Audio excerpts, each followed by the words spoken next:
जो अपना मुस्लिम हितैषी होने का दावा करते हैं उन्होंने ही पर्चा खारिज कराया। तेज बरेली न्यूज से जमीर अहमद की रिपोर्ट।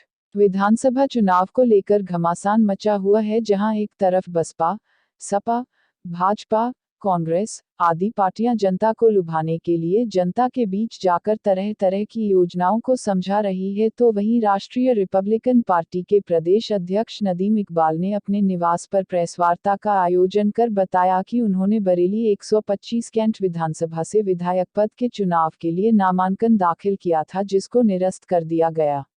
उन्होंने शहर की 2 दरगाहों शाहदाना वली और आला हजरत के लोगों पर आरोप लगाते हुए कैंट विधानसभा से सपा की प्रत्याशी सुप्रिया एरन पर भी आरोप लगाए।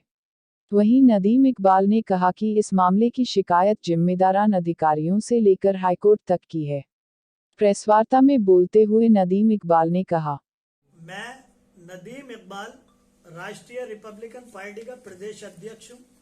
मेरा पर्चा एक साजिश के तहत, सोची समझी साजिश के तहत खारिज किया गया। मुझे 2 दिन पहले 3 बार बुलाया गया, मुझसे एबी फार्म मांगा, मैंने एबी फार्म दिया, 10 प्रस्तावक होके, और इस बात पे मुझे 3 दिन के बाद में ये कल नोटिस दिया गया कि आपका पर्चा खारिज कर दिया गया है। 2 जगह एफिडेविट पे आपके सिग्नेचर नहीं है। तो सिग्नेचर नहीं है, जबकि जांच लिस्ट लगी हुई है, उसमें उन्होंने फार्म 26 एफिडेविट को सही बताया। हाँ, उस टाइम पे भी बताए जा सकते थे, एफिडेविट पे साइन नहीं है सिग्नेचर, और स्कूटनी वाले दिन भी एफिडेविट पे साइन कराए जा सकते हैं, ऐसा कोई रूलिंग नहीं है। और इसीलिए जहां बहुत बड़े बड़े अपराधियों के पर्चे होके कर दिए गए, जैसे राजू शमीम, तौफीक प्रधान, मैं किसी का नाम XYZ नहीं लेना चाहता, ज्यादा 2-1 लोग जो मेरे नॉलेज में थे मैंने बता दिया आपको। और मैं चूंकि समाज सेवी हूं और मैं कैंट विधानसभा से जीत दर्ज करने वाला था, और हम हाई कोर्ट से और निर्वाचन आयोग से मांग करते हैं कि कैंट क्षेत्र का इलेक्शन चुनाव प्रक्रिया स्थगित की जाए और इसे स्टे किया जाए। हमारी हाई कोर्ट में आज रीट दाखिल हो गई है और 3 दिन बाद हमें न्याय मिलेगा। हाई कोर्ट में हमने अपना ऑब्जेक्शन फाइल करके हाई कोर्ट हम चले गए हैं, उसकी भी बहुत जल्द हम आपको कॉपी कल से परसों में दे देंगे। जो मेरी वजह से हार रहा था, या जो भी मैं दौड़ में, चूंकि मैं अपनी बाइट में ये कह चुका, चूंकि मैं एक समाज सेवी और एक भले व्यक्तियों में मेरी गिनती है समाज में, समाज सेवा में, लॉकडाउन में, कर्फ्यू के दौरान मैं अमन कमेटी के थ्रू हमेशा प्रशासन, जैसे कि आप लोगों को मालूम है, पुलिस प्रशासन के साथ में रहता हूं, मेरी छवि साफ सुथरी है। इसीलिए मैं जीत का अंदेशा, और बड़ी बड़ी पार्टियों ने, मैं नाम नहीं लेना चाहता, जो अपने को मुस्लिम हितैषी होने का दावा करते हैं, उन्होंने ही ये जो है पर्चा मेरा खारिज कराया है। यही मेरा कहना है। मैंने रूटी जो है, जहां रिटर्निंग ऑफिसर शेर बहादुर सिंह की रूटी है, वो मैंने बिल्कुल क्लियर आप लोगों को बता दी है, वो चेक लिस्ट साथ में संलग्न है। और मैं बहुत जल्दी हाई कोर्ट, और दूसरे ये है कि मैं अपनी पार्टी का प्रदेश अध्यक्ष भी हूं, मैंने और जगह भी ये भी फार्म दिए हैं।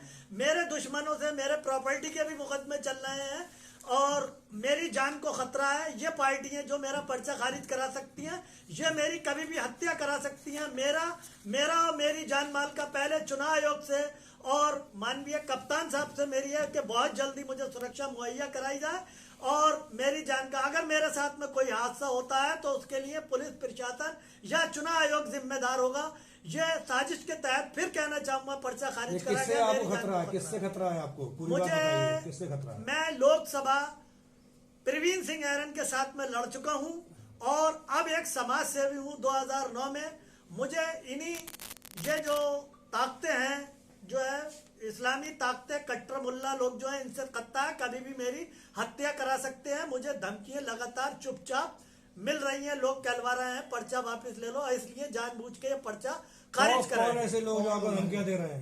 ये मुझे धमकियां दे रहे हैं कि लोग जो है मौलाना टाइप, अब XYZ पर किसका नाम आप खुल के बताइए ना, व्यक्तिगत रूप से कौन है बताइए। जुड़ा हुआ है, वैसे अलग है, क्या मामला है, कौन है? जी, कोई दरगाह से जुड़ा हुआ है या अलग है, कौन? दरगाह से जुड़े हुए भी लोग हैं, जैसे कई लोग हैं दरगाह से जुड़े हुए यहाँ पे, शहदाना वली साहब के, और ये लोग कह रहे हैं क्या करोगे पर्चा लेके, तुम जो है अपना नाम वापस ले लो। कई लोगों ने मुझसे करा।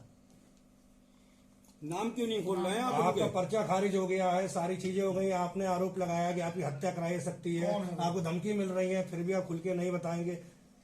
मेरी दौड़ में सिर्फ सुप्रिया एरन थी और सुप्रिया एरन ही का मेरे मुझसे फाइट थी सीधी सीधी ना, चूंकि तो क्या ये मान लिया जाए सुप्रिया एरन जी को छोड़ के अन्य दलों से अन्य दलों सुप्रिया खतरा एरन है।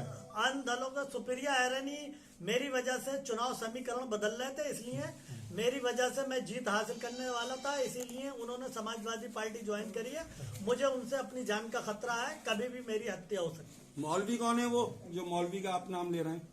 अब मौलवी तो दरगाहों से जुड़े हुए हैं, दरगाह सैकड़ों तो लोग बहुत है उपचार शहर में। कर रहे हैं। क्या नाम है? दरगाह जैसे शहदाना वली साहब दूसरी दरगाह है, दूसरी आला हजरत दरगाह है। कई लोगों ने चुपचाप मुझसे बुला के किया, अब फोन पे मैं ऐसे नाम लूं कि अपना पर्चा वापस ले लो आप ना, यही सब ताकतें पीछे लगी हुई हैं। चूंकि मैं समाज सेवी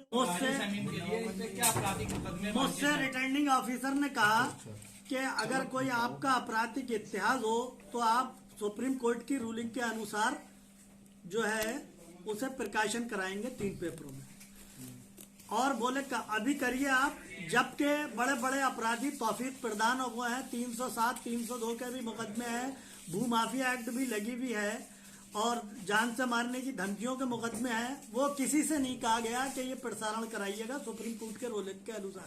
आप देख सकते हैं चुनाव आयोग में उन्होंने मुकदमे डिक्लेयर करे, आप देखिए जा करके, उसमें 3-3 4-4 मुकदमे हैं लोगों के ऊपर। तो ये तौफीक प्रधान पे भी हैं या राजू शमीम पे भी हैं? राजू शमीम पे भी है, तौफीक प्रदान पे भी है, आप देखिए दोनों पे मानते हैं आप? दोनों पे